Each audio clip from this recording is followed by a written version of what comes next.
If God exists, then I don't think we'd get on. Not that I want to be someone who has beef with God, because historically that hasn't gone well for most people. But if he's real, then he's the equivalent of a chef with no hygiene who never learned the basics of kitchen etiquette.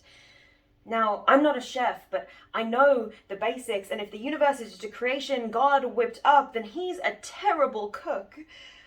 One of the first things you learn is how to clean up after yourself as you go, because otherwise everything piles up on the counter until there's no room to maneuver, and if you're cooking with time, then you end up with a garbled, tragic mess, like 2020. The next thing you learn is how to pace yourself, and 7 days is far too long to create a universe, especially if you're not going to do it right. Ingredients smashed together on Monday that could easily have been folded in on Thursday, and garnishes added before the dish even gets to the oven.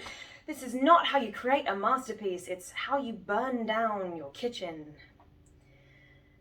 The most important rule in the kitchen is to add garlic to everything. And if there are no garlic cloves on hand, then reach for an onion and pretend you're not crying over your terrible universe cooking skills. Your eyes simply sting from the fumes.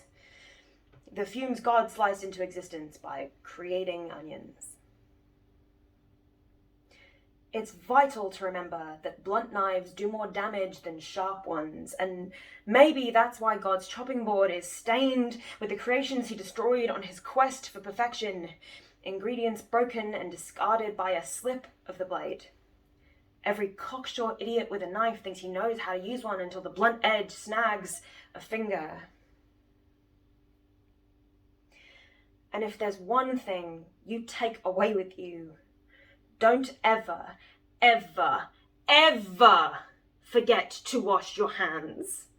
Especially if you're God in charge of keeping the world turning, because those germ-riddled smears on the countertop might turn a nice meal into a viral nightmare. If you're trying to make ramyun, it helps not to turn it into pandemic soup. I don't want to have beef with God, because I don't think he washed his hands before he created the cow, and I don't think he knows how to cut a flank properly, let alone season a meal, because I've sampled the food on God's menu, and it's not worth the price of the drinks.